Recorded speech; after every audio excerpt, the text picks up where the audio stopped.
bisa tegaskan sekali lagi di sini bahwa tidak ada calon atas nama NU. Saya ulangi ya, tidak ada calon atas nama NU.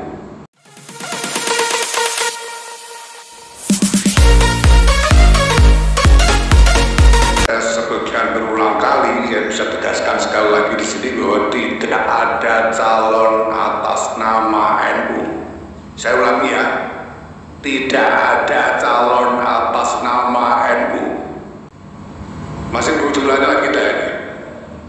Jadi kalau ada calon itu ya atas nama kredibilitasnya sendiri, kapasitasnya sendiri, track recordnya sendiri dan seterusnya.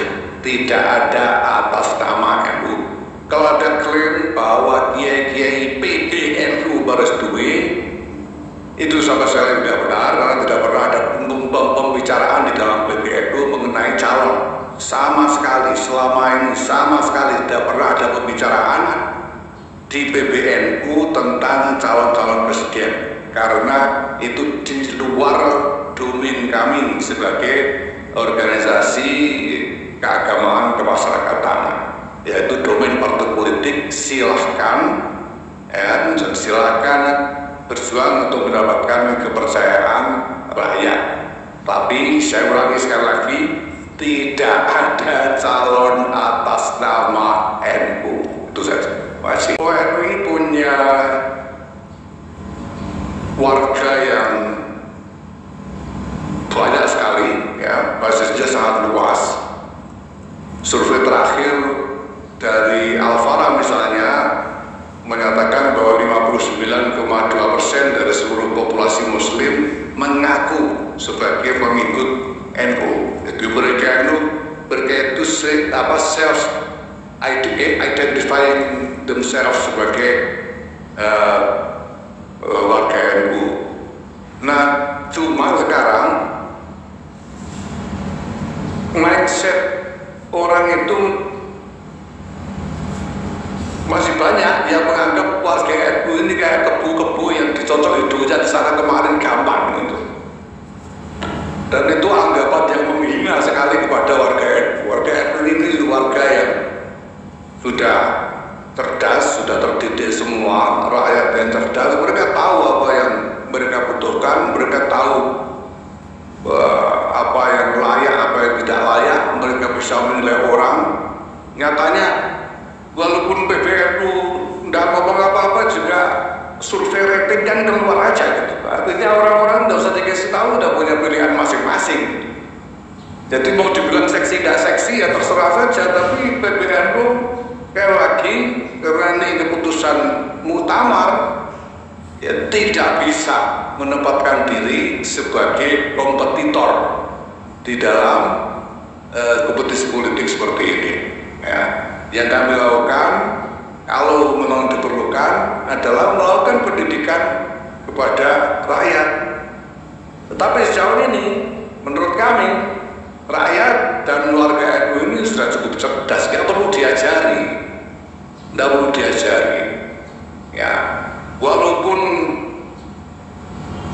mau kumpul-kumpul sekian banyak kiai misalnya, ya, itu saya kira bisa dicek bolak-balik, ya tetap saja warga punya pilihan-pilihannya sendiri. Saya kira ini juga harus dihormati, ya. Saya sendiri sebagai ketua umum PBNU dan teman-teman yang ada di PBNU, Rois Ham juga punya sikap yang sama. Ya kami tidak mau menganggap warga NU ini harus dicocok-cocok hidungnya diseret ke sana kemarin, itu tidak mau. Jadi mereka kita serukan untuk menggunakan hak pilih secara bertanggung jawab. Itu saja, ya, sesuai dengan pilihan. Secara umum ya nanti sore itu sudah masa depan sebetulnya, ya, tidak usah nunggu 2024. Tapi yang kita maksud sebagai masa depan di sini adalah masa depan dalam arti visi tentang bangsa dan negara ini, visi tentang peran dan fungsi NU di dalamnya, visi tentang apa yang bisa disumbangkan oleh NU untuk kemaslahatan bersama. Itu yang kita maksud sebagai masa depan dalam hal ini. Nah, kemudian soal klaim bahwa ini dari NU, orang NU, ya, Ya silahkan meyakinkan warga. Kalau disebut orang NU, saya bilang karena 59,2% dari populasi muslim itu mengaku NU, ya kalau kita tangkap 10 orang di jalan itu 5 orang ngaku NU, kira-kira begitu.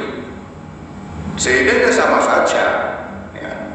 Dan saya kira ini sudah publik sudah tahu lah, ini namanya selama ini itu kan para pensurvei itu sudah bolak-balik melakukan survei, sudah keluar rating. Ketahuan nggak sih di situ bahwa itu NU itu kayak kekuatan elektoral yang jadi elektoral blok ya. Itu kan nggak juga ya. Itu tergantung aja masing-masing ya, masing-masing aktor politik yang berkepentingan untuk meyakinkan warga silakan ya. Kalau mereka misalnya ingin dianggap peduli kepada NU, ya silakan. Yang mereka perlu yakinkan itu bukan kami, bukan PBNU, bukan pengurus-pengurus NU ini, tapi rakyat, warga. Apa yang menjadi kepentingan warga yang perlu mereka perhatikan. Kalau bicara soal 2024, ya kita lihat nanti dalam diskusi para ulama yang akan bermusyawarah nanti.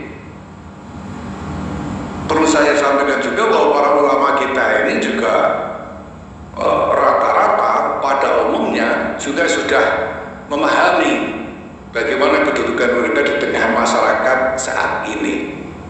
Dulu sebelum tahun 1973 NU itu pernah menjadi partai politik memang dulu. Para ulama sudah bersepakat membuat keputusan bahwa Nahdlatul Ulama tidak lagi beroperasi sebagai partai politik, tidak lagi menjalankan fungsi politik praktis, tetapi kembali kepada fungsinya sebagai organisasi keagamaan kemasyarakatan. Itu keputusan Muktamar tahun 1984 yang dulu terkenal sebagai keputusan kembali ke Hitler ya. Nah ini saya kira, jadi nanti kalau ada pembicaraan tentang itu ya pertama, norma organisasi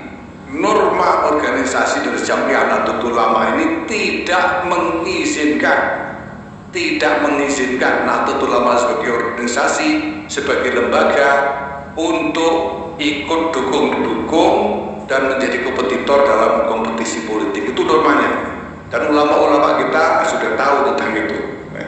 Tetapi bahwa semua orang termasuk para ulama punya concern agar pemilu ini bisa berjalan dengan baik, dengan lancar ya, supaya hasilnya berkualitas, prosesnya aman, damai dan seterusnya, itu pasti ya. Saya kira mungkin nanti akan ada himbauan-himbauan semacam itu, tapi ya kita lihat nanti. Sejauh ini sih nggak ada yang terlalu spesifik ya.